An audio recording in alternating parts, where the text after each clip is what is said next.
want you to remember. Snapshot.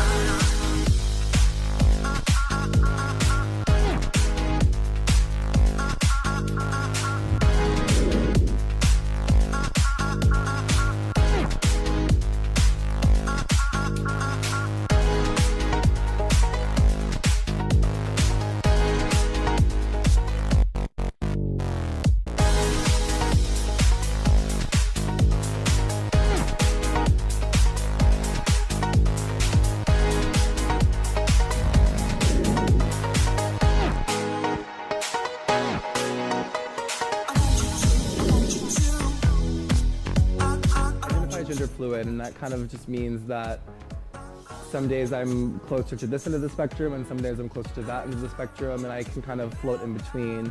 And I think there's not enough representation of that identity. I feel like society really pressures you to choose one gender, and that's not how it works. I mean, a lot of transsexuals that I know or transgender people that I know have gotten full gender reassignment surgery and they regretted it because they felt this pressure to be passable or to be passable. I mean, passing privilege is such a real concept and people don't think about it. People just want to be normal, and it's okay to not be normal. And I think there needs to be more representation of that gray area. And I'm happy to be, that I have I can be in public eye and be that person for people.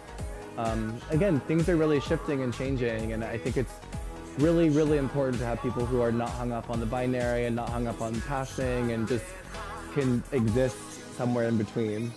I think part of being a drag queen is realizing that gender is a completely made-up illusion that for some reason everyone on Earth has decided to buy into and can be manipulated completely at will.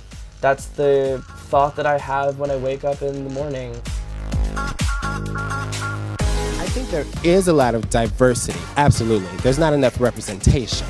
That's what it is. So it's there, we're all there. Every color of the rainbow is in drag.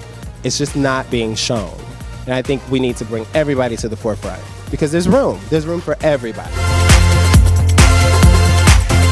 I feel like in Toronto, Black queens are really celebrated here. I grew up in the New York scene where there's so many queens, and now that I'm going around to different prides, I'm seeing how certain types of people and certain types of queens are being celebrated more so than the others. You have to realize RuPaul's Drag Race is probably one of the most ethnically diverse reality competition shows ever. Season 10, more than about 60% of us were people of color. You had the 5 Black queens, and you had Vanjie, and you had Calorie, and you had U-Haul. Like, that's 8 people of color in a season, you know what I mean? Why do you think they're not given the support that they deserve? America has a history of wanting Black entertainers to only do specific things, right? And so maybe this is one of the ones that America isn't ready for, and it's time for America to be ready.